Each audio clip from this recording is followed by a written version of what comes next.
नमस्कार, मी संदीप चव्हाण आणि आपण पाहताय top news Marathi. Top news मराठीचा आजपासूनचा एकदम नवा कोरा शो, अर्थात पक्षात काय चाललंय. कारण की संपूर्ण महाराष्ट्रात आता विधानसभेचे पडघम वाजू लागले आहेत. कुणाच्या यादीतून कुणाचं नाव समोर येणार आणि कुणाचं नाव मागं पडणार, या सगळ्या चर्चांना उधाण आलं असतानाच एका पक्षाचं, जो पक्ष अनुशासनप्रिय, जो पक्ष कायम पार्टी विथ डिफरन्स, आणि ज्या पक्षामध्ये पहिल्यांदा राष्ट्र, नंतर पक्ष आणि मग मी स्वतः, असा जो क्रम असतो, त्याच पक्षात नेमकं आज काय घडतंय याच संदर्भामध्ये आणि एकूणच महाराष्ट्राचा जो भाजपचा जो बालेकिल्ला म्हणून समजला जाणारा प्रत्येक मतदारसंघ आहे, तिथं भाजपची परिस्थिती काय, हे सगळं जाणून घेण्यासाठी आज आपल्या स्टुडिओमध्ये आलेले आहेत राज्य प्रवक्ते भाजपचे संदीप खर्डेकर. खर्डेकर साहेब, आपल्या टॉप न्यूज मध्ये हार्दिक स्वागत. अर्थात पक्षात काय चाललंय याच अनुषंगाने आपण पक्षातच उतरणार आहोत, पण आपल्या पुण्यातल्या पक्षात आज बरंच काही वेगवेगळं घडलेलं पाहायला मिळतंय. जो एमपी पॅटर्न, म्हणजे ज्याला आपण लिफाफा पॅटर्न म्हणून एक जो प्रकार मध्य प्रदेशमध्ये राबवला गेला, की तिथल्या पदाधिकाऱ्यांनी आपली नावं न सुचवता इतर जणांची 3 नावं सुचवायची प्राधान्यक्रमाने आणि लिफाफ्यात ती टाकायची आणि त्याच्यावरून कुणाला उमेदवारी द्यायची हे पक्ष ठरवेल. पण आपल्याकडे जी 5 काही कोथरूड, पर्वती, कॅन्टोन्मेंट आहे, खडकवासला आहे, या ठिकाणी जी काही चाचपणी झाली त्यातून काही धक्कादायक गोष्टी बाहेर आल्या. त्या पहिल्यांदा मी माझ्या प्रेक्षकांना ऐकवतो आणि मग आपण त्याकडे चर्चा करूयात. कारण की आज आणि उद्या आणि परवा या सगळ्याच बाबतीमध्ये भाजपनं प्रत्येक मतदारसंघामध्ये हा लिफाफा पॅटर्न राबवायचं ठरवलं. आणि त्यामध्ये कोथरूडमध्ये काय घडलं, कोथरूडमध्ये विद्यमान आमदार चंद्रकांत पाटील आहेत, जे विद्यमान मंत्री देखील आहेत, आणि त्यांचं नाव एकतर्फी चालतंय. अमोल बालवडकर आणि श्याम देशपांडे यांच्या नावाला तरी मोजक्यांनी पसंती दिली आहे, असा रोष त्या ठिकाणी कार्यकर्त्यांनी व्यक्त केला. आणि मग अमोल बालवडकरांनी जे इच्छुक उमेदवार आहेत त्यांनी थेट पत्रकार परिषद घेतली आणि चंद्रकांत पाटील यांनी इच्छुक उमेदवारांच्या आत्मसन्मानालाच धक्का लावला, त्यांना अहंकार आलाय की काय, असा स्फोट देखील केलेला आहे. शिवाजीनगरमध्ये अचानक पदाधिकाऱ्यांची रीग वाढली. 170 जणांनी मतदान केलं. शिरोळेंसोबत, म्हणजे आता सिद्धार्थ शिरोळे जे सिटिंग एमएलए आहेत तिथले, त्यांच्यासोबत संदीप काळे, मधुकर मुसळे, बाळासाहेब आंबराळे यांची नावं समोर आली आणि शिरोळे यांना सर्वाधिक पसंती पदाधिकाऱ्यांनी दिल्याचं या सगळ्या चाचपणीत समोर आलेलं आहे. पर्वतीमध्ये माधुरी मिसाळ यांनी 3 टर्म आमदारकी आणि म्हणजेच हॅट्रिक त्यांनी साथ दिली आहे. आणि यंदा अँटी किंबन्सीचा वार त्यांच्या बाजून घुमतंय की काय, आणि त्याचाच फायदा म्हणून कदाचित इतर इच्छुकांची मांदियाळी त्या ठिकाणी जमते. त्यात जी 2 नावं पुढे आली आहेत ते म्हणजे श्रीनाथ भिमाले आणि राजेंद्र शिळीमकर. पण त्या ठिकाणी असं घडलंय की जे जवळचे आहेत त्या लोकांना निरोप दिला आणि काही जणांना उपेक्षित ठेवलं गेलं. पुणे कॅन्टोन्मेंटमध्ये बहुतांश पसंती ही सुनील कांबळे, दिलीप कांबळे यांच्याच बाजूने, भरत वैरागे यांच्या नावाला फार कमी पसंती आल्याचं चाचपणीत दिसतंय. खडकवासल्यात भीमराव तापकीर यांच्या विरुद्ध अनेक जण शड्डू ठोकण्यात, म्हणजे पक्षातले, स्वपक्षातले अनेक जण शड्डू ठोकून उभे आहेत. उदाहरणार्थ जर आपण त्या ठिकाणी बघितलं तर प्रसन्न जगताप, जो काल आपण सगळी खडाजंगी पाहिली, धनंजय महाडिक जे तिथले निरीक्षक म्हणून काम पाहणार होते, त्यांच्या समोरच तो सगळा वाद झाला. धीरज घाटे शहराध्यक्ष, त्यांनी तो सगळा वाद काय झाला होता काय नाही स्पष्टपणे सांगितलं. पण त्या ठिकाणी प्रसन्न जगताप, दीपक नागपुरे, दिलीप वेडे पाटील यांची नावं स्पर्धेतच येऊ दिली नाहीत विद्यमान आमदारांनी, असा आरोप त्या ठिकाणी केला गेलेला आहे. आणि कसब्यात हेमंत रासने, धीरज घाटे, कुणाल टिळक यांच्या नावाला पसंती आली असली तरी भाजप नक्की कोणावर शिक्कामोर्तब करणार हे अजून ठरणं बाकी आहे. अर्थात या सगळ्या प्रश्नांची उत्तरं आपण राज्य प्रवक्ते संदीप खर्डेकर यांच्याकडून जाणून घ्यावं. संदीपजी, आत्ताच मी सगळा लेखाजोखा मांडला. महाराष्ट्रात जो काही पॅटर्न, एमपी पॅटर्न राबवायचं भाजपनं ठरवलेलं आहे, पण त्याचा कदाचित बुमरँग पॅटर्न होऊ शकतो का, अशी परिस्थिती भाजपला भोगावी लागते. नाही, मला असं वाटतं की 2-3 विषय या ठिकाणी स्पष्ट करणं गरजेचं आहे. पहिला मुद्दा असा की ही काही नव्याने राबवलेलं नाही. यापूर्वी सुद्धा शहरामध्ये निरीक्षक येत असत. ते निरीक्षक एकाला बोलवून त्याची चर्चा करून कार्यकारिणीतल्या कार्यकर्त्यांकडून नेमकं त्यांचं मत काय हे जाणून घेत असत. ही प्रक्रिया शहर अध्यक्षाच्या बाबतीत पण होत असे. आपल्याला जर आठवत असेल तर जेव्हा मुंडे साहेब होते त्यावेळेला पुण्यामध्ये विकास मटकरी अध्यक्ष व्हावेत का योगेश गोगाले व्हावेत, यासाठी व्यंकय्या नायडूजी पुण्यात आले. त्यांनी सगळ्यांचं म्हणणं ऐकून घेतलं. मी स्वतः 2000 सालापासून पक्षाचा पदाधिकारी आहे, विविध पदांवर काम केलेलं आहे. कधी भाऊसाहेब फुंडकर आमच्याकडे येतात, कधी शरदभाऊ कुलकर्णी यायचे. प्रत्येक निवडणुकीच्या वेळेला, मग ती महापालिका असो, विधानसभा असो किंवा लोकसभा असो, पक्षाकडनं पदाधिकाऱ्यांचं, प्रमुख कार्यकर्त्यांचं म्हणणं ऐकून घेतलं जायचं आणि त्याप्रमाणे तिथे निर्णय प्रक्रिया व्हायची. कालच्या बाबतीमध्ये मी आपल्याला निश्चितपणे असं सांगेन की ज्या प्रकारची चर्चा सुरू आहे ती सर्वथा गैर आणि अनावश्यक आहे.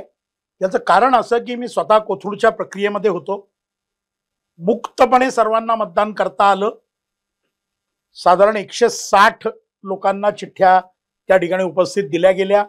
त्या सर्वांना सांगण्यात आलं की 3 नावं करायची आहेत आणि लिफाफ्यामध्ये टाकून ते आमचे निरीक्षक जे होते डॉक्टर भागवत कराड, जे केंद्रीय अर्थ राज्यमंत्री राहिलेले आहेत, मोठे नेते आहेत संभाजीनगरचे, त्यांच्याकडे आणून द्यायचं. माननीय नागरी उड्डाण मंत्री मुरलीधरजी मोहोळ सुद्धा त्यावेळेला उपस्थित होते. त्यामुळे कोणी दबाव आणला किंवा कोणी काही चुकीचं केलं असं तिथं काहीही घडलेलं नाही. चिठ्ठीमध्ये 3 नावं कुठली लिहायची याचं प्रत्येकाला स्वातंत्र्य होतं आणि त्याप्रमाणे ते लिफाफे गोळा केले. ते लिफाफे एकत्र आल्यानंतर ते एका मोठ्या पाकिटात टाकून ते पाकिट सील केलं गेलं. त्याच्यावरती उपस्थित असलेले आमचे 3 जे प्रमुख पदाधिकारी त्या ठिकाणी होते, त्यांच्या सरचिटणीस होते, त्यांच्या सह्या घेतल्या गेल्या आणि ते पाकिट जसं ते तसं मुंबईकडे रवाना झालं. त्यामुळे कोणाचं तरी विशिष्ट नाव त्याच्यात आहे किंवा हे नेहमीप्रमाणे सूत्रांच्याकडून कळते की चंद्रकांत दादांचे नाव आघाडीवर, भीमराव तापकीरांचे नाव आघाडीवर, असं काही नाही. पण इथं सूत्रांनी म्हणायचा विषय नाही, तुमच्याच पक्षाच्या नाही, हे अमोल बालवडकरांनी थेट कॉन्फरन्स मी आपल्याला सांगायचा प्रयत्न करतोय की हे अमोलजींना तरी कसं कळलं हो? कारण जर लिफाफ्यामध्ये त्यांची नावं, जी नावं होती ती कोणालाच कळू शकत नाही. लोकांनी कोणाची नावं दिली ह्याला काही म्हणजे काही कोणाकडे काही स्कॅनर नव्हता की प्रत्येक जण काय नाव लिहितोय ते नावं कळावीत आणि ते जावं. म्हणून माझा या सगळ्या आरोपांवर आक्षेप आहे की हे कोणालाच कळलं नाही. हे थेट लिफाफे मध्ये प्रत्येकाने आपली आपली 3 नावांची चिठ्ठी टाकली. ते सगळे लिफाफे एका मोठ्या लिफाफ्यात टाकल्या गेले. त्यामुळं कोणाचं नाव आहे आता पक्षश्रेष्ठींकडे जेव्हा मुंबईमध्ये तो उघडतील मोठं पाकिट आणि त्यातला प्रत्येक लिफाफा काढून जेव्हा नोंद होईल तेव्हाच कळू शकेल. त्यामुळे आत्तापासून असं गृहीत धरणं की आमचं नाव नाही किंवा आमचं नाव येऊ दिलं नाही, आमच्यावरती इतरांवर दबाव आणला, तर मला वाटतं की अशा प्रकारचा कुठलाही आरोप हा अयोग्य आहे. आणि पक्षाचे वरिष्ठ जे जे काही आपण आता सगळं सांगितलं मला, त्यांच्यापर्यंत अहवाल गेलेले आहेत. निरीक्षक त्यासाठीच आले होते. आता धनंजयराव महाडिक तर खासदार आहेत, मोठे म्हणजे ज्याला आपण म्हणूयात की मातब्बर नेते आहेत.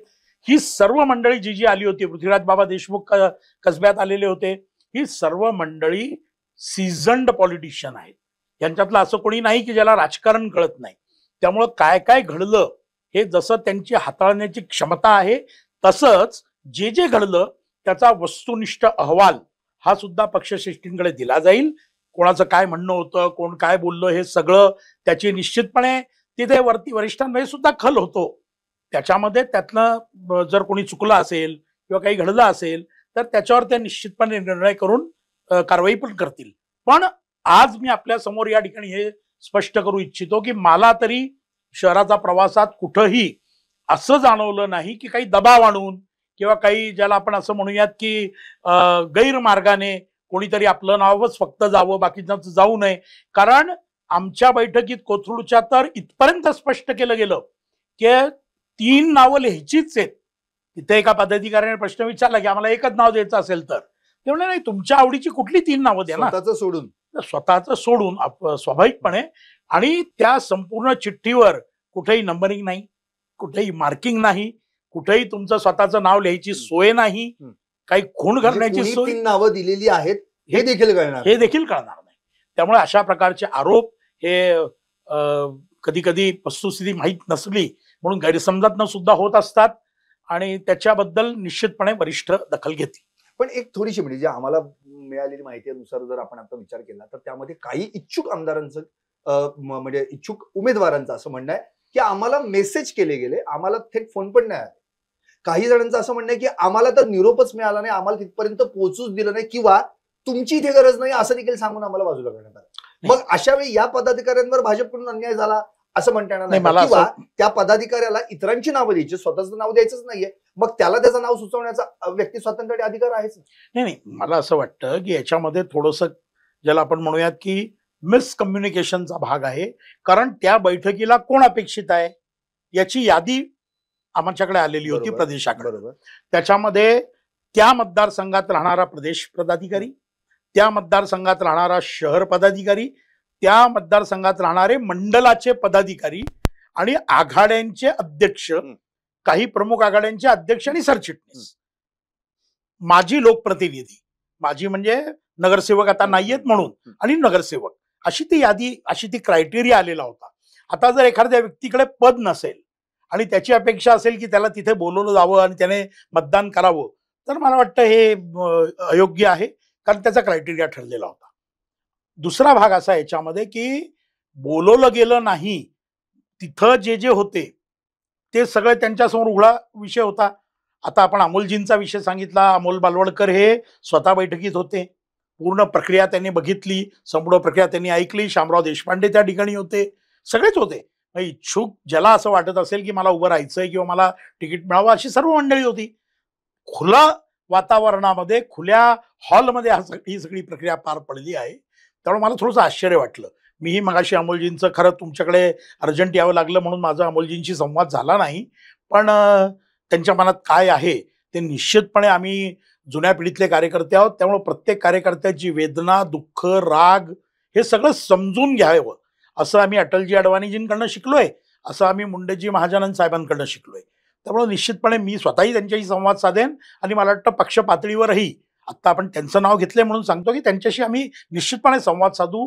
काय नेमकं घडलं, काय नाही, कोणी दबाव केला, कोणी काय फोन केले, सगळी माहिती घेऊ. अर्थात हे केवळ अमोल बालवडकर यांच्याच बाबतीत घडलं असं नाही, तिकडे प्रसन्न जगताप यांच्या संदर्भात पण घडलेलं आहे. काल त्यांनी तर या संदर्भात मोठी खडाजंगी झाली असं आपण ऐकवत आहोत, आणि प्रत्यक्षात प्रसन्न जगताप यांचं असं म्हणणं आहे की विद्यमान आमदारांनी दबाव आणलाय.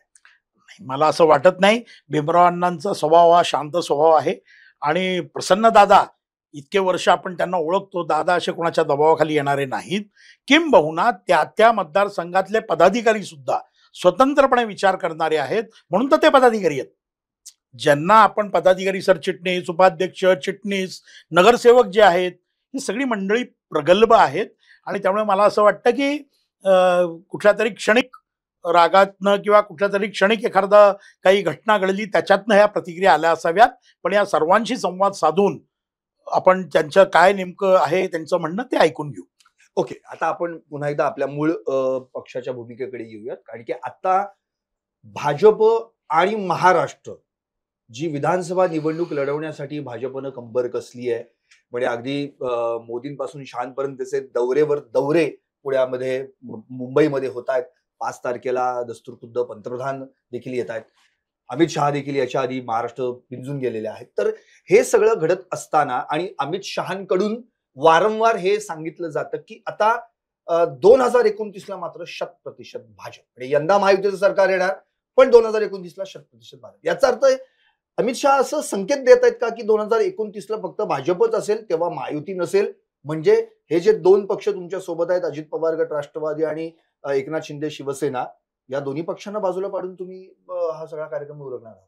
नाही, मला असं वाटतं की याच्यामध्ये अमित भाई किंवा पंतप्रधान नरेंद्र मोदी यांचे दौरे हे स्वाभाविक आहेत. प्रत्येक निवडणूक ही भारतीय जनता पक्ष सिरियसली घेतं. आज नाही, पक्षाच्या स्थापनेपासून आज तागायत जे जे कार्यक्रम, जे ज्या निवडणुका झाल्या, अगदी लोकल पातळीच्या का असेना, त्याच्यामध्ये आमचे प्रतिष्ठित नेते आणि ज्या नेत्यांचा फेस आहे, चेहरा आहे लोकांच्या पुढे, की लोकांना देवेंद्रजी आले तर त्यांचं ऐकावं वाटतं, त्यांना मत द्यावं वाटतं, असे सर्व नेत्यांचा प्रवास होत असतो. आणि त्यातून महाराष्ट्राच्या निवडणुकीमध्ये आमच्या प्रत्येक कार्यकर्त्याच्या मनामध्ये ही सल आहे की आदरणीय हिंदुहृदय सम्राट शिवसेना प्रमुख बाळासाहेब ठाकरे यांनी जी युती केली, त्यांच्या नेतृत्वाखाली हिंदुत्वाच्या मुद्द्यावरती जिथं भारतीय जनता पार्टी आणि शिवसेना एकत्र आले, 1995ला आम्ही सत्ता स्थापन केली, 2014ला सत्ता स्थापन केली. मग असं अचानक काय घडलं? अशी कुठली आसुरी महत्वाकांक्षा होती की 2019मध्ये आमच्या पाठीमध्ये खंजीर खुपसून ही सत्ता घालवली गेली. ही सत्ता जर गेली नसती, भारतीय जनता पक्ष आणि शिवसेनेचं सरकार जर 2019ला शपथ घेतं झालं असतं, तर आज महाराष्ट्राचं चित्र काही वेगळं झालं असतं. आणि निश्चितपणे ही युती जी होती भाजप सेनेची, म्हणजे मी तर आपल्याला म्हणेन की कदाचित इतर पक्ष आलेही नसते. आज ज्या पक्षांबरोबर भारतीय जनता पार्टी आहे ते पक्ष आमच्याबरोबर जोडलेही गेले नसते. ते का जोडले गेले? याच्या मुळाशी आपल्याला माहित आहे आपण की आमच्यावर जोडले का फोडले हा प्रश्न नाही वेगळा आहे. जोडले गेले.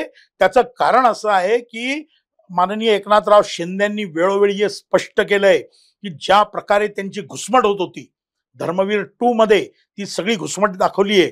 हिंदुत्वाच्या बाबतीत कशी घुसमट होत होती, 370 कलमच्या बाबतीत काय होत होतं, राम मंदिराच्या बाबतीमध्ये काय होत होतं, राज्यामध्ये पालघरमध्ये साधूंचा हत्याकांड झाल्यानंतर काय परिस्थिती होती, त्या मंत्र्यांना कशा प्रकारची वागणूक मिळत होती.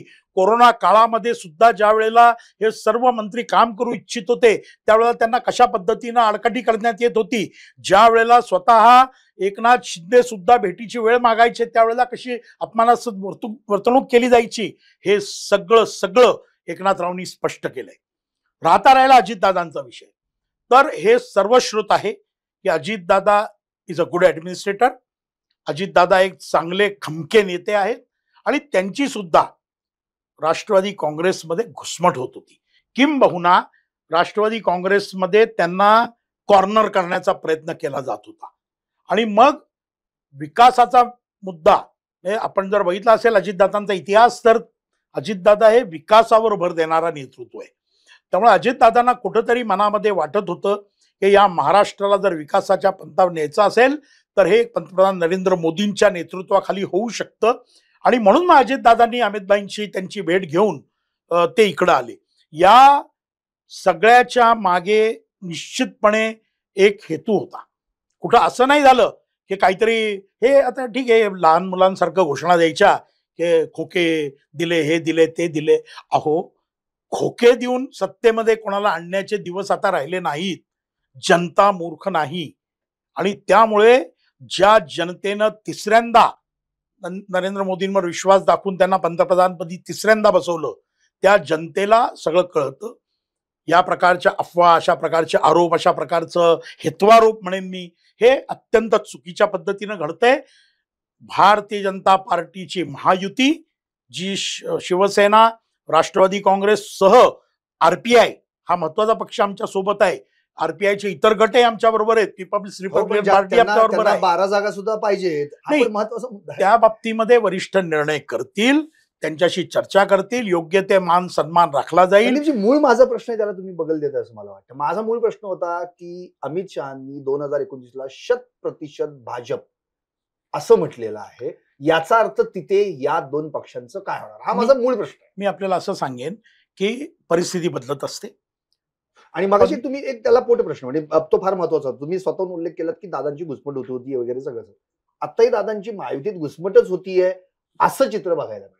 मला कारण की मुळात मी आपल्या शेवटच्या प्रश्नाचं पहिले उत्तर देतो. ऑर्गनायझर मध्ये छापून आलेला लेख असो, राष्ट्रीय स्वयंसेवक संघाची भूमिका असो, त्यासोबत भाजपच्या बऱ्याच नेत्यांनी किंवा शिवसेना शिंदे गटाच्या बऱ्याच नेत्यांनी अजितदादा पवार आपल्या सोबत आले म्हणून आमचं कसं झालं, हा सगळा प्रश्न उपस्थित केलेला आहे.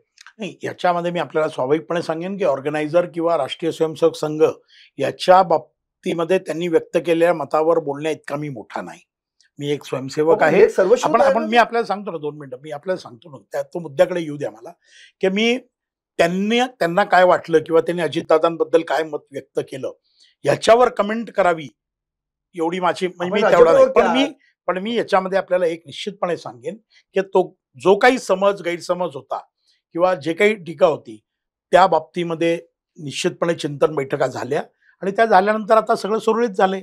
आपण बघताय दादांची घुसमट हा विषय महायुतीमध्ये जर कुठेही असता तरी अजितदादांचा स्वभाव सडेतोड आहे. ते थेट बोलून मोकळं करणारे नेते आहेत. आपण आत्ताही बघत असाल की कुठल्या एखाद्या नेत्याने काही वक्तव्य केलं त्यांना आवडलं नाही तर ते थेट बोलून मोकळं करतात. त्यामुळे अजितदादा कुठली घुसमट महायुतीत असती तर ते सोबतच राहिले नसते, हे आपण समजून. जागा वाटप व्हायचंय. जागा वाटपामध्ये सुद्धा निश्चितपणे शिवसेना आणि राष्ट्रवादी काँग्रेससह सर्वांना योग्य न्याय दिला जाईल आणि सर्व मंडळींना एकत्र घेऊन महायुती राज्यामध्ये पुन्हा सत्तेवर येईल. आता मी आपल्या मूळ प्रश्न जो आहे त्याच्यामध्ये आपण एक लक्षात घ्या की कुठलाही पक्ष हा स्वतःच्या वाढीसाठी प्रयत्न करत नाही का. ज्या वेळेला शिवसेनेबरोबर युती होती, मान्य उद्धव बाळासाहेब ठाकरेंबरोबर आमची युती होती, किंबहुना मी तर म्हणेन की आदरणीय शिवसेना प्रमुखांसोबत बाळासाहेब ठाकरेंसोबत सुद्धा जेव्हा आमची युती होती तेव्हा सुद्धा आमचे नेते भाषण करत असायचे की भाजपच्या जागा वाढल्या पाहिजेत. तेव्हा तर आपल्याला माहिती आहे की म्हणजे इतक्या लेवलपर्यंत भांडणं व्हायची काय, ते 171 आम्ही 100. जागा वाढणं आणि 100% जागा घेणं याच्यात नाही. डिफरन्स 100% जागा घेण्याच्या साठीचे जे काही प्रयत्न असतात त्याचा एक भाग म्हणून अमित भाईंनी जे काही वक्तव्य त्या ठिकाणी केलं आहे याला निश्चितपणानं एक काहीतरी बेस आहे. ते उगाच आपलं काहीतरी बोलायचं म्हणून तो नाही. base काय तो कार्यकर्त्याला जाणून चार्ज, मी आपल्याला तेच सांगतो की कार्यकर्ता चार्ज करणे. 2029 कोणी बघितली आहे? 2029ला विधानसभेची फेररचना आहे बरोबर मतदारसंघांची. बरोबर 2029ला महिला आरक्षण लागू होणार आहे. बरोबर आहे. 2029च्या निवडणुकांना एक देश कदाचित एक निवडणूक, one nation one nation one election होणार आहे. त्यामुळे या सगळ्या पार्श्वभूमीवर जर अमित भाई एखादं स्टेटमेंट करतायत तर अमित भाई हे भाजपचे चाणक्य आहेत. त्यांचं निश्चितपणे त्याच्या मागे काहीतरी भूमिका असेल आणि त्या भूमिकेला अनुसरूनच जर त्यांना याच्यामधनं काही सांगायचं असेल, काही सुचवायचं असेल तर ते हेच की भाजपची ताकद वाढवा. आज 12 करोड जगभरामध्ये भाजपचे सभासद आहेत. सर्वाधिक सदस्य संख्या असलेला भारतीय जनता पक्ष आहे. या भारतीय जनता पक्षाला स्वबळावर सर्वत्र सत्ता मिळवता यावी हा प्रयत्न का असू नये एका नेत्याचा. उद्या एकनाथराव शिंदे पण आता मला जास्तीत जास्त आमदारकीची जागा मिळावी म्हणून मांडतात. अजितदादाचे विद्यमान 41 आमदार होते पण आता दादाही म्हणतो की मला जास्त जागा पाहिजेत. तर स्वाभाविकपणे प्रत्येकाचा हेतू हा आपला पक्ष वाढावा याच्याकडे असतो, कल असतो आणि त्याला अनुसरून ते हे स्टेटमेंट. असं बोललेलं. ओके, आणखी एक महत्वाचा मुद्दा, आता जागा वाटपाचा विषय निघालाच म्हणून म्हणजे कितीतरी बातम्या अशा येत आहेत की 160 भाजप 160 जागा लढवणार आहे. मग उरल्याच्या काय जागा आहेत 128, मग त्यात परत 80 आणि 48 असा काही सगळा प्रकार. पण याच्यावर हे दोन पक्ष खरंच राजी होणार का? आणि त्यात प्रत्येकाला आपापल्या मित्र पक्षांना पण जागा सोडायच्या आहेत. तर हे सगळं गणित कसं काय बसवणार आहात? हे सगळं गणित बसवायला आमचे नेते समर्थ आहेत आणि मी आपल्याला सांगतो की वृत्तपत्रातल्या बातम्या, चॅनल्सवरच्या बातम्या, नागरिकांमधली चर्चा, राजकीय पदाधिकाऱ्यांमधली चर्चा काही असो, हे नक्की आहे की तिन्ही पक्षांना समाधानकारक जागा वाटप होईल. एकही नेता त्या पक्षातला नाराज होणार नाही आणि निश्चितपणानं न्याय मिळून प्रत्येक जण आपला उमेदवार निवडून आणण्याच्यासाठी प्रयत्नांची पराकाष्ठा करेल. एक मी आपल्याला पुन्हा आठवण करून देईन की अमित भाईंनी आता कोल्हापूरला पश्चिम महाराष्ट्राचा जो पदाधिकारी बैठक झाली त्यात सुद्धा हे सांगितलं की ध्यान रखिए आपको घड़ी का और धनुष्बाण का काम कमल समझ के करना है.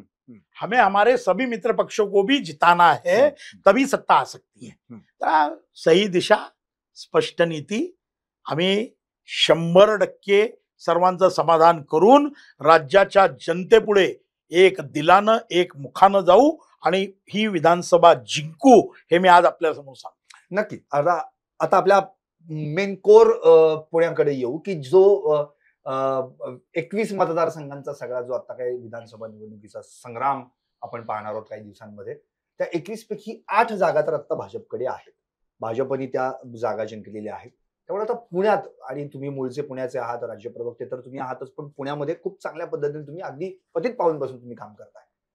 भाजप लोकसभेला जर आपण पाहिलं तर जे 4 मतदारसंघ होते म्हणजे पुणे, मावळ, शिरूर, बारामती, याच्यात फक्त एकाच ठिकाणी तुम्हाला कमळावर लढता आलं. बाकी 3 ठिकाणी तर तुम्हाला कमळावर लढता आलं नाही. मग विधानसभेला ज्या आता 8 जागा तुमच्याकडे आहेत, 8+ मध्ये तुम्ही मागणी करणार आहात का आहे त्याच जागा घेऊन तिथे लढण्याचा प्रयत्न? नाही, मला असं वाटतं की याच्या संदर्भातलं धोरण देवेंद्रजींनी, आमचे प्रदेशाध्यक्ष चंद्रशेखर बावनकुळे साहेबांनी आणि अमितभाईंनी यांनी वेळोवेळी स्पष्ट केलेलं आहे की ज्याची ज्या ठिकाणी जास्त ताकद असेल, ज्याचे निवडून येण्याची क्षमता त्या ठिकाणी जास्त असेल, त्या पक्षाचा त्या ठिकाणी विचार केला जाईल. आणि विद्यमान आमदारांच्या बाबतीमध्ये मला असं वाटतं, माझं व्यक्तिगत मत आहे की कदाचित विद्यमान आमदार जे आहेत ते सर्वांचे त्या ठिकाणी रिपीट केले जातील. एखादा अपवाद त्याच्यामध्ये असू शकेल, रिप्लेसमेंट होऊ शकतो, असं रिप्लेसमेंट होऊ शकते, पण मतदारसंघ रिपीट होईल असं मला वाटतं. की समजा एखाद्या ठिकाणी भारतीय जनता पक्षाचा चंद्रकांत दादा कोथरूडना निवडून येत आहेत किंवा प्रतिज्ञा माधुरी निवडून येत आहेत, उमेदवार कोण असेल हे पक्षश्रेष्ठी ठरवतील. पण जिथं आमचं वर्चस्व आहे, जिथं भारतीय जनता पक्षाचे वर्षानुवर्ष आमदार निवडून येत आहेत त्या जागा आम्हाला मिळतील. ज्या जागांवर आमचं नाही किंवा ज्या जागेवर सर्वे सांगेल किंवा ही जागा एक्स व्यक्ती जिंकू शकते, एक्स पक्ष जिंकू शकतो, तर त्याबाबत निश्चितपणे ती चर्चा अजून चालूच आहे. आपण बघताय आझाद बांब क्लेमचा विषय केला तो फार क्लेमचा तर विषय मग तुम्ही 8 पेक्षा मी जास्त claim आपल्याला- तर करणारच आहात ना. मी आपल्याला सांगितलं ना, क्लेम तर आम्ही सगळ्याच ठिकाणी ऑब्व्हियसली करणार. कारण आमचे आता समजा आपण वडगाव शेरीमध्ये जरी सुनील टिंगरे निवडून आले असले तरी त्या ठिकाणी जगदीश चिमुळीक आमचे सिनियर आहेत, शहराचे अध्यक्ष राहिले आहेत, एक तर आमदार राहिलेले आहेत, चांगले कार्यकर्ते आहेत. आम्हाला वाटतं ना की आमच्या कार्यकर्त्यावर अन्याय होऊ नये, त्याला सुद्धा कुठेतरी रिप्लेसमेंट मिळाली. हडपसरमध्ये हा विषय मिटला, कारण आमचे योगेश अण्णांना आम्ही तुम्ही त्यांना पुन्हा विधान परिषद दिल्यामुळे तिथे आता आमचा ज्याला म्हणून रोष नाही राहिला. पण ज्या ठिकाणी आमचे प्रबळ कार्यकर्ते आहेत, वर्षानुवर्ष काम करणारे कार्यकर्ते आहेत, त्या ठिकाणी स्वाभाविकपणे आता आपण मावळचं बघा, मावळला बाळाभाऊ वेगळेंना वाटतंय, राज्यमंत्री होते बाळाभाऊ चांगल्या मतानं निवडून आलेले होते, तिथं आमदार होते, त्यांचं वर्चस्व आहे. स्वाभाविकपणे त्यांना असं वाटतं की अरे दुसऱ्या पक्षाबरोबर युती झाल्यामुळे माझा हक्क डावलला गेला. पण तिथे आणखी एक वेगळे पण उपस्थित करतात, रवींद्र वेगळे पण आहेत. रवींद्र बेगडे आहेत, आमचे बापू बेगडे राष्ट्रवादीचे आहेत, बरेच जण आहेत ना. पण शेवटी मला असं वाटतं की कोणाला तरी एकालाच तिकीट मिळतं, आणि ज्या पक्षाला तिकीट मिळेल, ज्या पक्षातल्या ज्या उमेदवाराला तिकीट मिळेल त्याला विजयी करण्यासाठी ह्या सर्व व्यक्ती, हे ज्याला मी म्हणेन की त्यागाची संधी आहे, हे त्याग कशासाठी आहे? हा त्याग व्यक्तिगत स्वार्थाच्या पलीकडे जाऊन आहे. पंतप्रधान नरेंद्र मोदी आणि अमितभाई शहांच्या पाठीशी उभं राहताना लोकांच्या मनामध्ये होतं की मला राम मंदिर बांधायचंय. लोकांच्या मनामध्ये होतं की काश्मीरचा 370वा कलम मला घालवायचा आहे, काश्मीरमध्ये मला मुक्तपणे फिरता आलं पाहिजे. लोकांच्या मनामध्ये होतं की काशी विश्वेश्वराचं मंदिर मला करायचंय. लोकांच्या मनामध्ये होतं की या देशामध्ये समान नागरी कायदा यावा. लोकांच्या मनामध्ये होतं की आज संपूर्ण जगामध्ये अशांतता आहे, संपूर्ण जगात आपले शेजारी राष्ट्र सुद्धा शांत नाहीत. पाकिस्तान, बांगलादेश, श्रीलंका, इराण, अफगाणिस्तान, तुम्ही जाल त्या देशामध्ये आज ज्याला आपण म्हणूयात की युद्धजन्य परिस्थिती आहे. फक्त हिंदुस्थान हा एकमेव देश असा आहे की जो समर्थपणे उभा आहे.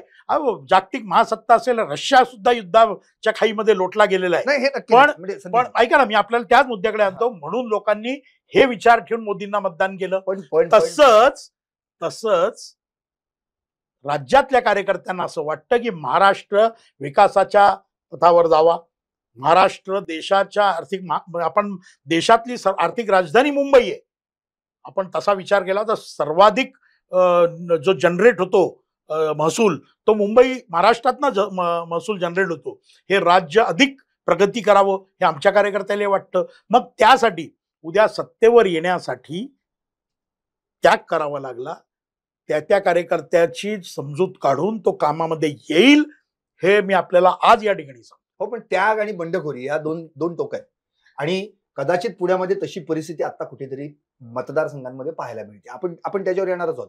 आता तुम्ही अगदी मोदींचं सगळं किंवा तुमचा प्रचाराचा जो विषय होता तो सगळा सांगितला. राम मंदिर असेल, काशी विश्वेश्वर मंदिर असेल, किंवा जम्मू काश्मीर 370 असेल, बरंच काय त्याच्यावर लोकसभा लढवली. निकाल काय लागला अख्ख्या जनतेने बघितलेला आहे. जे मोदी सरकार होतं ते आता एनडीए सरकारमध्ये रूपांतरित झालेलं आहे. पण महाराष्ट्रात आता जर आपण पाहिलं तर अँटी इन्कम्बन्सी आहे, भाजपबद्दल नाराजी आहे, पक्ष फोडल्याचा आरोप होतोय, आणि सगळ्यात महत्वाचं म्हणजे जो बालेकिल्ला राहिलेला आहे पुण्याचा, त्यामध्ये सुद्धा आता ज्या 8 जागा आहेत, सर्वेनुसार जर आता पाहिलं, बऱ्याच जणांचे पोल देखील बाहेर येतात, तर कुठे ना कुठेतरी भाजप बॅकफुटला आहे. उदाहरणार्थ आपण एक मतदारसंघाचा विचार करू. कोथरूड, जसं तुम्ही मगाशी म्हणालात की चंद्रकांत दादा पाटील एकदम आमदार आहेत, मंत्री आहेत आणि चांगलं काम केलंय. पण त्याच ठिकाणी जर इच्छुक काही जे असतील आणि त्यांना उभं राहायचं असेल, अमोल बालवडकरांचं स्पष्ट पत्रकार परिषदेत सांगितलं की मी ठिकाणी 35,000 जणांचा सर्व्हे केलेला आणि त्यात मला पसंती मिळालेली आहे. त्यामुळे कदाचित जर तिथे तसं असेल आणि जर अमोल बालवडकरांनी बंडखोरी केली तर तो साहजिकच फटका तुमच्याच कॅन्डिडेटला बसणार आहे. आपण जर कोथरूड सोडलं, पुढे आलो पर्वतीमध्ये, माधुरी मिसाळ 3 वेळा म्हणजे हॅट्रिक झालेली आहे. आता 4थी टर्म आहे त्यांची. तिथे अँटी इन्कम्बन्सी निर्माण झाली आहे असं चित्र दिसतंय. म्हणून तर कदाचित तुमच्यातल्याच सगळे बाकीचे इच्छुक उभे राहत आहेत. श्रीनाथ भिमाले हे आघाडीवर आहेत, राजेंद्र शिळीमकर आघाडीवर आहेत. तर असं प्रत्येक मतदारसंघात जर आपण गेलो तर कुठे ना कुठेतरी त्याग आणि बंडखोरी हा जो शब्द आहे ना, या 2 शब्दांची ही 2 टोकं आहेत. एवढं सोपं नाहीये ते. तुम्हाला असं वाटतंय की हे खूप सोपं आहे? म्हणजे तुम्हाला असं वाटतं की बंडखोरीच होणार नाही? हे खूप सोपं आहे. बंडखोरी होणार नाही, बंडखोरी होणार नाही. अमोल बालवडकर अतिशय मॅच्युअर कार्यकर्ते आहेत. प्रसन्नदादा जगताप असतील, श्रीनाथजी विमाले असतील, राजेंद्र शिळमकर असतील. मी आपल्याला सांगतो की जोपर्यंत तिकीट जाहीर होत नाही तोपर्यंत यांच्यातला प्रत्येक व्यक्तीला तिकीट मागण्याचा अधिकार आहे, आपले आपले कार्यक्रम करण्याचा अधिकार आहे. पण ज्या दिवशी पक्ष निर्णय घेऊन तिकीट जाहीर करेल कोणाचाही, म्हणजे उद्या श्रीनाथ भीमालेंना तिकीट दिलं तर मी आपल्याला इथे सांगतो की माधुरीताई मिसाळ या मला चांगल्या माहिती आहेत, माझ्या भगिनी आहेत, माधुरीताई या त्यांच्या प्रचारासाठी अग्रेसर असतील. भारतीय जनता पक्षाची शिस्त, भारतीय जनता पक्षाचे संस्कार हे अशा पद्धतीचे आहेत की यांच्यातला कोणीही बंडखोरी करणार नाही. हा एक मात्र मी आपल्याला निश्चितपणे सांगेन, मगापासून मी टीव्हीवर बघतोय आपण या प्रश्नाकडे याल असं वाटत होतं मला, आपण त्या प्रश्नाकडे येण्यापूर्वी मी आपल्याला सांगतो की आज सगळीकडे असं आहे की हर्षवर्धन पाटील साहेब यायचंय अजून मी पुणे शहरातल्याच मतदारसंघात आहे, अजून मला तुतारीकडे वळायचं. हा, असे हर्षवर्धन पाटील साहेबांसारखे समजा कोणी असतील तर मग ते आजच पक्ष सोडून जातील. हे बघा, असं आहे की ज्याला असं वाटतं की मी शक्तिमान आहे आणि मी पार्टीनी मला काही नाही दिलं तर मी चाललो, तर असे दे आर वेलकम. त्यांच्या भविष्यासाठी शुभेच्छा आहेत. ज्या ज्या व्यक्तींना असं वाटतं की मला पक्षाने काही दिलं नाही तर मी जातो, तर हा पक्ष 2 वर्ण 400 वर आला. हा पक्ष 2 वर्ण तिसऱ्यांदा सत्तेवर आलाय. 2 खासदार होते आमचे, तिसऱ्यांदा आम्ही सत्तेवर. लोक टिंगल करायचे आमची, टिंगल मी जेव्हा काम करत होतो हिंदुत्वाचं, टिंगल करायचे. ती सर्व स्वप्न आज आम्ही पूर्ण करू शकलो, कारण आमच्याकडे 330 वर्ण 240 वर पण आलाय. नाही, 330 वरून 240 वर आलो, याला खोटे नरेटिव्ह कारणीभूत ठरले. याला ज्या पद्धतीनं दलित समाजाला भडकवलं गेलं ते मोठं कारण होतं. ज्या पद्धतीनं मुस्लिम मतांचं ध्रुवीकरण झालं, म्हणजे काल ज्याप्रमाणे देवेंद्रजी बोलले वोट जिहाद झाला, ते कारणीभूत होतं. काही विषयांमध्ये आम्ही थोडेसे, ज्याला आपण असं म्हणूयात की गाफील राहिलो. काही विषयांमध्ये फार महत्वाचा मुद्दा, तुम्ही आता मस्त मुद्दा उपस्थित केलात की एक काळ असा होता की फक्त मोदी आणि भाजपची लाट 2014ला इनकमिंग प्रचंड भाजपमध्ये होतं. आज असं आता महाराष्ट्रातलं चित्र आहे की इनकमिंग सगळं शरद पवारांकडे आहे. जास्तीत जास्त माणसं शरद पवारांकडे किंवा तुतारी हाती घेण्यासाठी पळतायत, तुतारी फुंकण्यासाठी पळतायत. आणि त्यातलंच उदाहरण आहे तुमच्याच पक्षातलं हर्षवर्धन पाटलांचं. अशी बरीचशी नावं उद्या पुढे येऊ शकतात, अशी परिस्थिती आहे. मी याबाबत असं म्हणेन की तुतारीकडे इनकमिंग का आहे, कारण त्यांना इकडं दिसतंय की आपल्याला तिकीट मिळणार नाही. मग जे केवळ स्वार्थानं प्रेरित होऊन पक्षामध्ये आले, मग त्यावेळी आपल्याकडे भाजपमध्ये आलेले ते स्वार्थाने नव्हते आले का? मोदी लाटा मी निवडून येऊ शकतो म्हणून मी भाजपमध्ये त्यावेळेला ते स्वार्थानंच आले होते आणि आज ते सोडून जातानाही स्वार्थच बघता आहेत. त्यामुळं भारतीय जनता पक्ष अशा लोकांपेक्षा ज्यांनी या पक्षासाठी आयुष्यभर खस्ता खाल्ला, म्हणजे तुम्ही हर्षवर्धन पाटलांना म्हणजे यू कॅन गो असं स्पष्ट म्हटलेलं आहे? नाही, स्पष्ट म्हटलं नाही. आज ते बोलतायत स्वतः. उद्या सकाळी 10 वाजता त्यांची पत्रकार परिषद आहे. मी हर्षवर्धन पाटील साहेबांबद्दल काहीच बोलत नाही. मी असं म्हणतो आहे की जी माणसं ही स्वार्थासाठी पक्षात येतात आणि स्वार्थासाठी पक्ष सोडतात, यांनी स्वतःच्या तत्वांना तिलांजली दिलेली असते. यांना पक्षाच्या विचारांशी, यांना पक्षाच्या बैठकीशी काही घेणं देणं नसतं. यांना फक्त आणि फक्त स्वतःचा स्वार्थ दिसत असतो. त्यामुळं मी थोडं धाडसाने पण आपल्या समोर सांगेन की या पुढच्या काळामध्ये आम्हाला निश्चितपणे जे इनकमिंग आहे त्याच्या बाबतीमध्ये चाळणी लावावी लागेल. आणि जी माणसं खरं विचाराने प्रेरित होऊन आमच्याकडे आली आहेत, जी माणसं खरं त्यागाच्या भूमिकेतून, की उद्या काही नाही मिळालं तरी चालेल पण मला मोदीजी आवडतात मी येईन, मला देवेंद्रजी आवडतात मी येईन म्हणून येतात, त्यांच्यामध्ये आणि कोण कुठल्या स्वार्थाने येतो याच्यामध्ये आम्हाला निश्चितपणे फारकत करावी लागणार आहे. आणि मला असं वाटतं की तुम्ही आणि मी जे बोलतो आहे ते वरिष्ठांच्याही मनामध्ये आहे. त्यांनाही जाणवते की अरे, एखाद्या व्यक्तीला एखादं सत्तेचं पद किंवा पक्षातलं पद देताना जो पक्षाशी निष्ठ आहे, यांनी वर्षानुवर्ष पक्षासाठी खस्ता खाल्लेला आहे, त्याला डावलून एखादी व्यक्ती केवळ थोडीशी शक्तिमान आहे म्हणून आपण त्याला आज पुढे आणतो किंवा पद देतो, हे पक्षासाठी घातक ठरू शकतं. याचा विचार हा आता निश्चितपणे सर्व पातळींवर सुरू आहे आणि येणाऱ्या काळामध्ये आपल्याला हा बदल निश्चितपणे झालेला दिसेल. एक वाक्यावर आपल्या मी आक्षेप घेईन, 330 वरनं 240 वर आलो. अहो, हे काय नेरेटिव्ह आपण सेट करतोय? सत्तेवर आम्ही आलेलोय. आम्ही म्हणत होतो की आमचे 400 होतील, गणित थोडंसं बिघडलं आमचं. पण ते गणित बिघडताना सर्व पक्ष मिळून 240 आहेत आणि एकटा भाजप 240 आहे. हो, साहेब, वी आर वे अहेड त्यांच्यापेक्षा. नाही, तुम्ही आता एक प्रश्न केलाय तो फार महत्वाचा आहे. काँग्रेस काय होतं आणि कुठपर्यंत गेलेलं आहे? बघा, काँग्रेस पुढे गेलं. स्वतःची रेषा तुम्ही दुसऱ्यांपेक्षा मोठी ओढाल तर तुम्ही मोठे ना. आमची रेषा मोठीच आहे, म्हणून तर आम्ही तिसऱ्यांदा सत्तेवर आलेलो आहे. हो, पण आला नसतो तर अहो साहेब, जे विरोधक म्हणत होते की मोदी गॉन, मोदी खतम, त्या विरोधकांना पूर्ण त्यांचं नाकावर, ज्याला आपण म्हणू टिचून, मोदीजी तिसऱ्यांदा पंतप्रधान झाले. विरोधक म्हणत होते, तुम्ही नव्हता म्हणत. तुम्ही काय म्हणत होतात की मोदी 400+. हो, पण काय मी आपल्याला सांगितलं ना, जे खोटे नरेटिव्ह सेट केले गेले, खोलीत दिले विरोधक. 400 पारमुळे हे घडलेलं नाही. हे घडलं संविधान बदलला जाईल या प्रकारचं खोटे नरेटिव्ह सेट केलं गेलं. 400 येतील आणि संविधान बदलतील. दिस इज द सेट नरेटिव्ह. हे नरेटिव्ह जोडायची संधी दिली तुम्ही. हे नरेटिव्ह सेट करत असताना क्रिकेटली हे सेट केलं गेलं, लोकांच्या गळी उतरवलं गेलं, आणि याच्यामध्ये केवळ विरोधी पक्ष नव्हे तर आंतरराष्ट्रीय शक्तींचा सुद्धा हात होता. हे मी आपल्या जबाबदारीनं सांगेन. आंतरराष्ट्रीय शक्ती अनेक शक्तींनी याच्यामध्ये आपले आपले रोल प्ले केलेत. मी आपल्याला सांगेन की आपण काही विचारवंतांशी बोला, कशा पद्धतीने हे पसरवलं गेलं, कशा पद्धतीनं दिस एव्हिडन्स हॅज बीन प्रूव्ड. हे मी आपल्याला जे सांगतोय, दिस हॅज बीन प्रूव्ड की मोदीजी पुन्हा सत्तेवर येऊ नये यासाठी अनेक घटक काम करत होते. त्याची निश्चितपणे माहिती मिळालेली आहे. त्याच्यावरती अनेक मातब्बर हे विविध चॅनल्सवर बोललेले आहेत.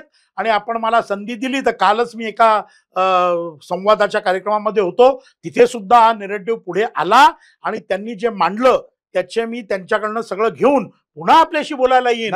पण दिस इज अ फॅक्ट की अनंत पातळीवर हा प्रयत्न सुरू होता की नरेंद्र मोदी पुन्हा सत्तेवर येऊ नयेत. मुस्लिमांचा सुद्धा त्यांची दिशाभूल केली गेली. मी आपल्याला एक प्रश्न विचारेन, आपणच मला त्याचं उत्तर द्या. मी येणार आहे, तुम्ही मला प्रश्न विचारा, मी तुम्हाला उत्तर देतो. पण एक छोटासा ब्रेक घेणार आहे. ब्रेक नंतर आपण पुन्हा एकदा भेटणार आहोत. अर्थातच पक्षात काय चाललंय, भाजपची महाराष्ट्रातली परिस्थिती काय. 25 वर्षांचा प्रदीर्घ अनुभव व अत्याधुनिक तंत्रज्ञान यांनी सुसज्ज असे पुण्यातील आकाश आय क्लिनिक व लेझर सेंटर. रोबोटिक पद्धतीने वेदनारहित मोतीबिंदू शस्त्रक्रिया, तेही विना टाका व विना इंजेक्शन. मेडिक्लेमची सुविधा व सेम डे डिस्चार्ज. लेसिक लेझरने चष्म्यापासून कायमची मुक्ती फक्त 10 मिनिटात. काचबिंदू, रेटिना, ड्राय आय, मायोपिया अशा अनेक डोळ्यांच्या विकारांवर उपचार म्हणजेच आकाश आय क्लिनिक आणि लेझर सेंटर. CTR कंपनी जवळ, विमान नगर, नगर रोड, पुणे. संपर्क 8888173100. ब्रेक नंतर आपलं पुन्हा एकदा स्वागत. पक्षात काय चाललंय आणि भाजपचे राज्य प्रवक्ते संदीप खर्डेकर माझ्या सोबत आहेत. जी काही गरमागरमी चर्चा चालू आहे त्यामध्ये त्यांनी प्रत्येक मुद्दा खोडून काढण्याचा प्रयत्न केलाय. आणि ब्रेक पूर्वी ते मला एक प्रश्न विचारणार आहेत, मला त्यांचं उत्तर द्यायचंय. जाणून घेऊयात नेमका प्रश्न काय. माझा प्रश्न असा आहे की जेव्हा आपण मुसलमानांबद्दल बोलतो, आज ही गोष्ट इतकी स्पष्ट आहे की साधारण 30 करोड मुसलमान आपल्या हिंदुस्थानामध्ये आहेत. या 30 करोड मुसलमानांना राष्ट्रीय प्रवाहामध्ये आणलं पाहिजे. मोदीजींची मला एक योजना आपण अशी सांगा की जी मुसलमानांना नाही. मोदी साहेबांनी देशात ज्या ज्या योजना आजपर्यंत आणल्या, ती उज्ज्वला गॅस योजना असेल, बट दे आर सिटीजन्स, ते नागरिक आहेत, ते वेगळं काय म्हणजे. मग मी आपल्याला तेच सांगायचा प्रयत्न करतोय, त्यांना वेगळं दाखवण्याचा प्रयत्न केला जातोय. ते वेगळे नाहीत, ते या हिंदुस्थानाचे नागरिक आहेत. या हिंदुस्थानातली प्रत्येक योजना, या हिंदुस्थानातल्या विकासाचा वाटा, हा प्रत्येक वाटा सुद्धा त्यांना मिळतोय. पण त्यांचं मन ज्या पद्धतीनं कलुषित केलं गेलं, त्यांना ज्या पद्धतीनं नेरेटिव्ह सेट केला गेला की this is a anti Muslim government, हे चुकीच्या पद्धतीनं झालं. तसं असतं तर असं म्हटलं असतं की आता जी लाडकी बहीण योजना आहे ना, यात फक्त आपण आपल्या हिंदू बहिणींना भाजप उमेदवार उभं करतं. या विधानसभेला भाजप किती मुस्लिम उमेदवार उभे करतात? समोर जो सक्षमपणे येईल निश्चितपणे सक्षमपणे एखादा उमेदवार एखाद्या भागामध्ये काम करत असेल तर निश्चितपणे त्याचा भारतीय जनता पक्ष विचार करतं. यापूर्वी सुद्धा शहनवाज हुसेन सगळे होते, असं काही नाही की नाही नव्हते. पण आत्ताच्या बदलत्या परिप्रेक्षमध्ये समजा एखादा ठिकाणी शक्तिवान उमेदवार असेल, निश्चितपणे त्याचा विचार होईल. असं कुठेच होणार नाही की त्याचा विचार होणार नाही.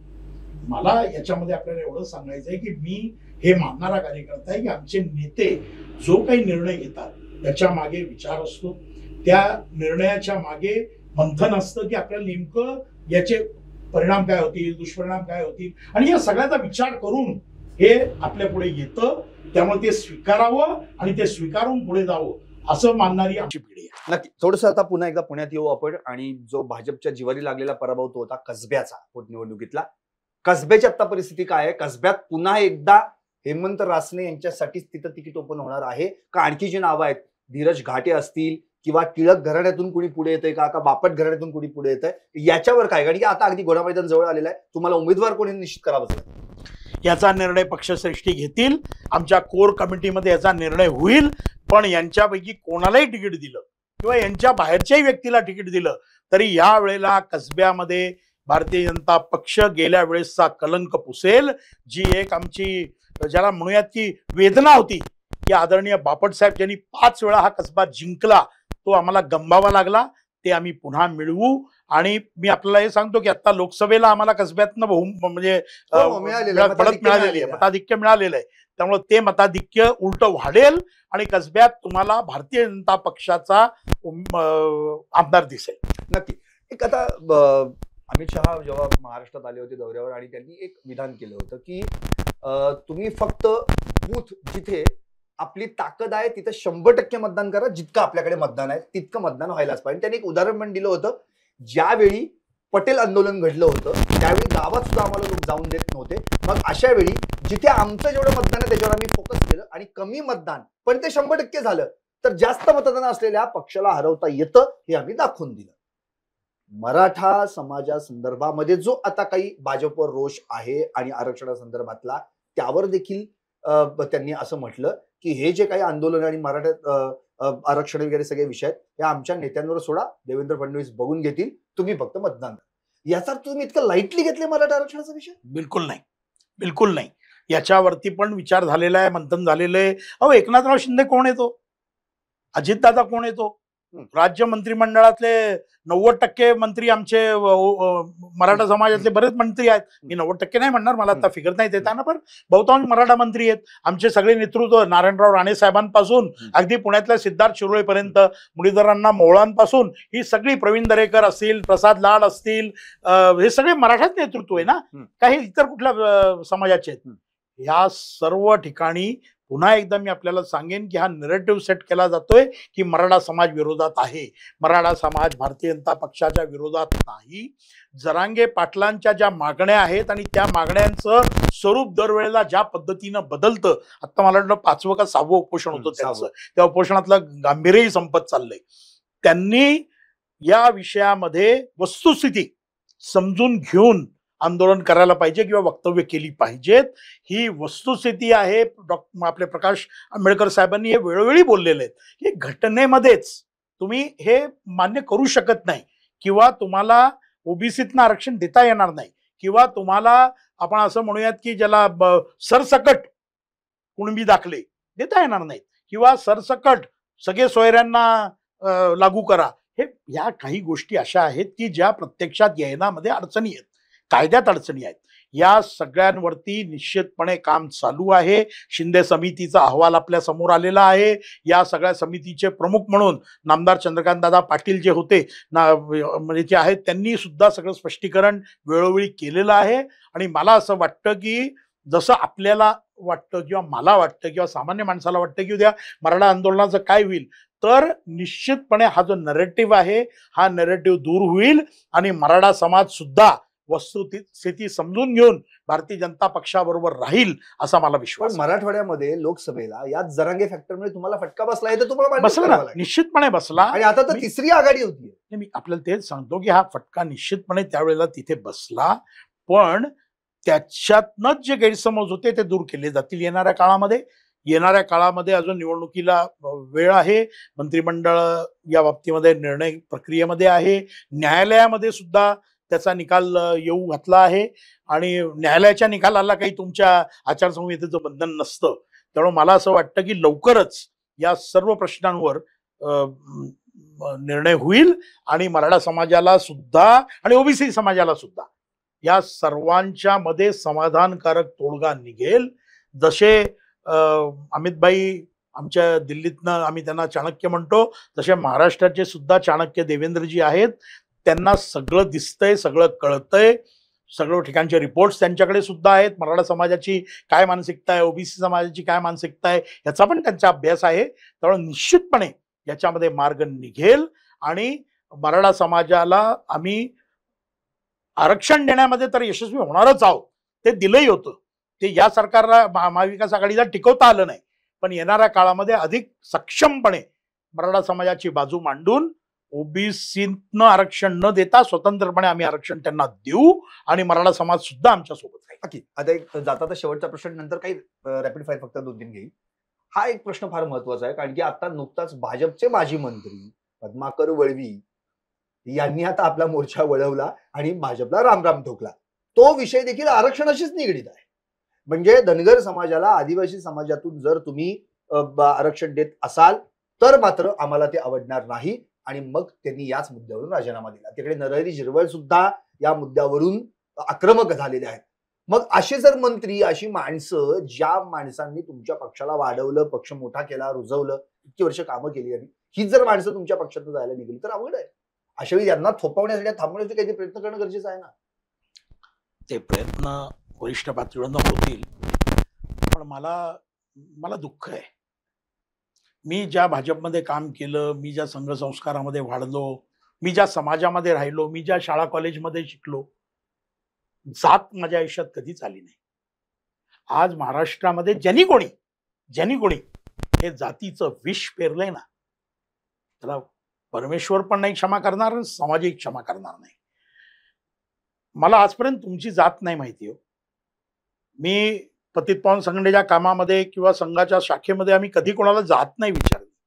मी कोणाहीकडे जायचो, कुठेही बसून जेवायचो, कुठल्याही वस्तीमध्ये जायचो. आज हे जातीचं विष हे महाराष्ट्राला आणि पुरोगामी महाराष्ट्राला, शाहू महाराजांच्या महाराष्ट्राला, महात्मा ज्योतिबा फुले, क्रांतीज्योती सावित्रीबाई फुले यांच्या महाराष्ट्राला, भारतरत्न डॉक्टर बाबासाहेब आंबेडकरांच्या मनामध्ये कधी कल्पना सुद्धा आली नसेल की ज्यांनी बौद्ध समाजाची दीक्षा घेताना इतरत्र कुठे आपल्या समाज जाऊ नये म्हणून बौद्ध समाजाचा स्वीकार केला, बौद्ध धर्माची दीक्षा घेतली. या महापुरुषांच्या महाराष्ट्राला जाती जातीमध्ये वाटण्याचं काम ज्यांनी केलंय ना, कोणी त्यांना क्षमा करू शकत. तुम्हाला असं वाटत नाही की प्रत्येक राजकीय पक्ष मतांचं राजकारण करण्यासाठी जातीय समीकरण करून मतं घेतो? नाही, मला असं वाटत नाही. त्याचं कारण असं आहे की सत्तेवर यायचं असेल किंवा निवडून यायचं असेल तर सर्व समाजाचे मतदान होणं गरजेचं आहे. पुरोगामी महाराष्ट्रात चाललंय काय? फक्त जातीवर सुद्धा राजकारण चालली आहे. तेच तर वाईट आहे ना. समाज काय दूध पित नाही आणि मांजरी सारखं हे नाहीये. आपल्याला तेच सांगायचा प्रयत्न करतो आहे की हे प्रयत्न किंवा जातीचं राजकारण करण्याचा जे लोक काम करतायत आता, त्या लोकांना या निवडणुकीमध्ये जनता त्यांची जागा दाखवेल. आणि ज्याला आपण म्हणू ज्यांचा विवेक जागृत आहे, ज्यांना जात याच्यापेक्षा आपला देश, आपलं राज्य, आपला विकास, समाज महत्वाचा आहे, अशी माणसं एकमुखानं या जातीयवादाच्या विषाला लाथाडतील आणि निष्पक्षपणे, निरपेक्षपणे मतदान करून पुन्हा एकदा हा समाज संघटितपणे, एकत्रितपणे उभा आहे असं चित्र, एक विकसित महाराष्ट्राचं चित्र, शिक्षित महाराष्ट्राचं चित्र, फुले शाहू आंबेडकरांच्या महाराष्ट्राचं चित्र, छत्रपती शिवाजी महाराजांच्या आदर्शाचा महाराष्ट्र हा जगाला दाखवून देईल. या निवडणुकीमध्येच मी जे बोलतोय त्याचा आपल्याला प्रत्यय येईल, हे मी आज आपल्या समोर सांगतो. शेवटचे 3 रॅपिड फायर प्रश्न. पहिला प्रश्न माझा हाच आहे की 164 जागा लढल्या 2019ला, 105 जागा भाजपने मिळवल्या. यंदा किती लढू शकतात आणि किती मिळू शकतात? नाही, या प्रश्नाचं उत्तर माझ्याकडे नाही, कारण वरिष्ठांचा विषय आहे, त्यांचा तो प्रेरोगेटिव्ह आहे की एकनाथरावांना किती द्यायच्या, अजितदादाला किती द्यायच्या, भाजपकडे किती येतील. पण जेवढे मोठा भाऊ ठरू शकतो, मोठा भाऊ ठरू शकतो, निश्चितपणे त्या दोघांनी पण हे मान्य केलेलं आहे. असं नाहीये, त्यांनाही माहिती आहे की भारतीय जनता पक्ष 105 आमदार प्लस आमच्याकडे 10 पक्ष, त्यामुळे भाजप हा मोठा भाऊ आहे, हे स्वाभाविक आहे. दुसरा प्रश्न, महायुतीचं सरकार आहे ना? 100% महायुतीचं सरकार येईल याबद्दल माझ्या मनामध्ये तिळमात्र. तिसरा प्रश्न, देवेंद्र फडणवीस मुख्यमंत्री होणार? काळ ठरवेल. व्हायला झालं तर आवडेलच ना. 100% माझ्या कुठल्याही कार्यकर्त्याला आपल्या पक्षाचा नेता मुख्यमंत्री व्हायला आवडतो. तसाच शिवसेनेला विचारलं तर ते म्हणतील एकनाथराव झाले पाहिजेत, म्हणजे राष्ट्रवादीला विचारलं अजितदादा व्हायला 2024 ला पाहिजेत. 3 मुख्यमंत्री बघायला मिळतात. बिलकुल नाही, बिलकुल नाही. सामंजस्य आहे आणि सगळे एकत्र मिळून बसून ठरवतील की मुख्यमंत्री कोणी व्हावं. अच्छा, म्हणजे 2-2 वर्ष आणि 1 वर्ष असं बिलकुल होणार नाही. आता झालं, आता 2.5 वर्ष एकनाथरावच आहेत. ते काय आहे ते मागच्या वेळी आपण पाहिलेलंच आहे. त्याच वेळी तुम्ही टॉप न्यूजच्याच मुलाखतीत होता आणि फोन आला होता की अरे शिंदे होणार आहेत मुख्यमंत्री. नाही तर ठीक आहे ना, त्याला काय अडचण काय आहे. ओके, एकंदरीतच भाजप आता सेफ आहे आणि सेफ झोन मध्ये राहण्याचा प्रयत्न देखील करतोय. अर्थात राज्य प्रवक्ते संदीपजी त्या बाबतीत निश्चितच निपुण आहेत. प्रत्येक प्रश्न आणि त्या प्रश्नाचं उत्तर कसं द्यायचं आणि आपल्या पक्षाची भूमिका आहे ती कशी बरोबर धरून ठेवायची आहे त्यांनी स्पष्ट केलं. पण सगळ्यात महत्वाचं म्हणजे त्यांनी जाता जाता एक ते हळवे झाले. तो मुद्दा फार महत्वाचा होता, तो म्हणजे जातीपातीचा. या जातीपुळं महाराष्ट्रातलं राजकारण मात्र प्रचंड मोठ्या प्रमाणामध्ये हीन दर्जाकडे घसरत चाललेला आहे. ज्या महाराष्ट्रामध्ये यशवंतराव चव्हाणांसारखी राजकीय संस्कृती रुबाबदार त्या ठिकाणी मांडणारी व्यक्ती होऊन गेली, मुख्यमंत्री होऊन गेले, आज त्याच महाराष्ट्रात प्रत्येक मतदारसंघात कुठे ना कुठेतरी जातीय समीकरण सेट करण्याचा प्रयत्न अनेक पक्षांकडून केला जातो. स्वतः संदीपजी म्हणाले, जो कोणी जातीपातीचं विष पेरेल त्याला परमेश्वर माफ करणार नाही. अर्थात अशी अनेक मंडळी अनेक पक्षात आपल्या राजकीय पोळी भाजून घेण्यासाठी ही जातीय समीकरणं करतच असतात आणि हे आपण बिनदिक्कतपणे पाहतो, पण काही करू शकत नाही. हेच आपलं दुर्दैव आहे. संदीपजी, आपण या चर्चेत सहभागी झालात आणि तुमच्या पक्षात काय चाललंय याचा प्रत्येक धागा तुम्ही उलगडून दाखवलात, याबद्दल तुमचे खूप खूप आभार. पुढच्या वेळी निश्चितच पक्षात काय चाललंय, बरेच पक्ष आहेत कारण की अद्याप पक्षांची कमीच नाहीये, त्यामुळं दुसऱ्या पक्षाचे दुसरे प्रवक्ते लवकरच पहा. पक्षात काय चाललंय, महाराष्ट्रातल्या प्रत्येक इत्थंभूत पक्षाची माहिती देणारा कार्यक्रम पक्षात काय चाललंय पाहत रहा. टॉप न्यूज मराठी, आपला महाराष्ट्र आपली बात. कम ऑन गाइस, हरी आप. यार सुन ना, एक ब्रेक ले लेते हैं. Guys, I am telling you, तुम लोगों को सही से ट्रैकिंग नहीं आता. But that's okay, you can learn. रोज का ढक्कन देना. ये रेड वाला है, सही वाला देना. अबे ढक्कन, पहले तो सही पानी पीना.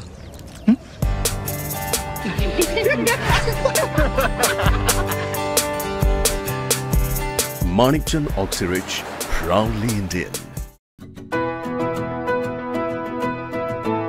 25 वर्षांचा प्रदीर्घ अनुभव व अत्याधुनिक तंत्रज्ञान यांनी सुसज्ज असे पुण्यातील आकाश आय क्लिनिक व लेझर सेंटर. रोबोटिक पद्धतीने वेदनारहित मोतीबिंदू शस्त्रक्रिया, तेही विना टाका व विना इंजेक्शन. मेडिक्लेमची सुविधा व सेम डे डिस्चार्ज. लेसिक लेझरने चष्म्यापासून कायमची मुक्ती फक्त 10 मिनिटात. काचबिंदू, रेटिना, ड्राय आय, मायोपिया अशा अनेक डोळ्यांच्या विकारांवर उपचार म्हणजेच आकाश आय क्लिनिक आणि लेझर सेंटर. CTR कंपनी जवळ, विमान नगर, नगर रोड, पुणे. संपर्क 8888173100.